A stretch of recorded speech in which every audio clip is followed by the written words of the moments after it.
Why mga saitan na yung mantuwa gawi Nagyaso gawi kaya baling tanong sa ingid. Alam ko na yung iba nga followers ko dyan na magtataka ka bakit hindi tayo sumisigaw. Nailayin niyo man yung mga pinagsasabi nila sa akin ka bakit daw ang ingay-ingay ko. Guys, na pagkaupo ko pala na ito, kunwari na nagbasa ako. Pero yung pala na nag-isip na naman ako ng iko-content ko, kaya yan, nakapag-isip-isip na ako. Kaya ito, kinuha ko yung cellphone ako para maisip ko kung ano yung gagawin ko sa content ko. Guys, baka gusto nyo pala makita kung ano yung kinalabasan ng content ko.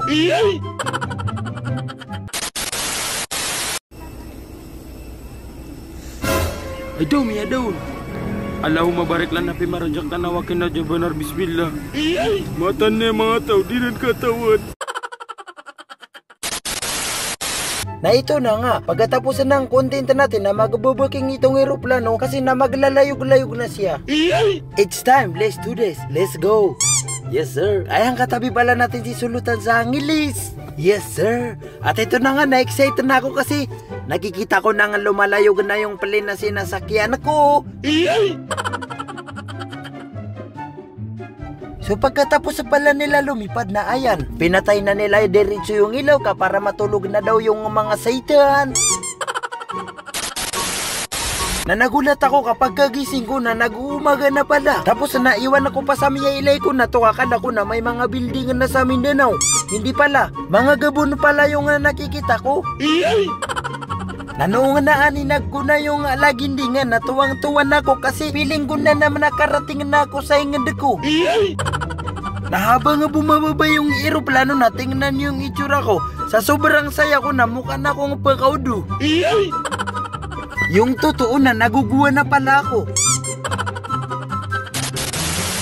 Na ito na nga, pagkatapos namin lumanding, nagagamitin ko muna yung technique ko pag bumababa ako sa bus. Alam niyo ba yung pag bumababa kayo sa bus na chine-check niyo yung mga upuan na to? Ayan, tinitingnan ako. Malay niyo baka may naiwan na wallet at saka cellphone para ibinda natin. Huwag niya naginip, ganyan naman. Sobrang sumumpong na yan yung katangahan ako na iniwan na pala nila ako ka naghahanap pa ako ng wallet. Nangangarap na naman ako.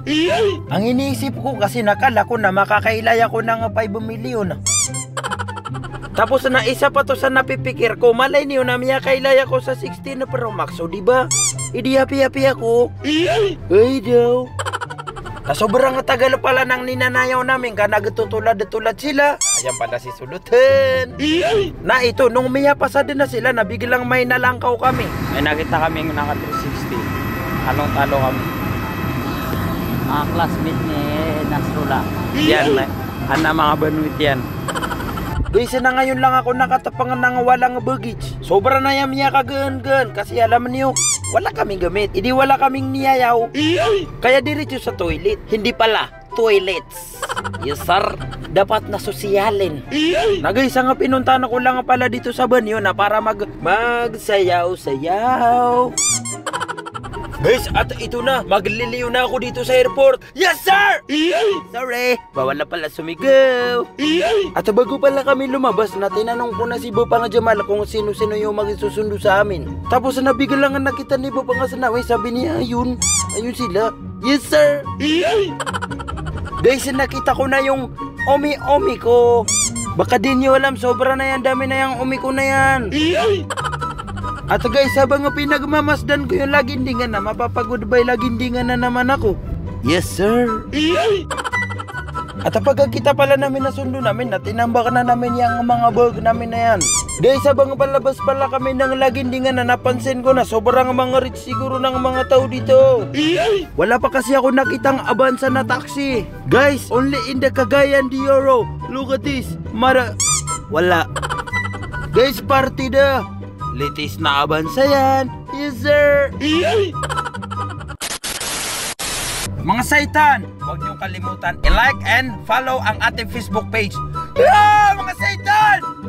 Peace. Yes sir!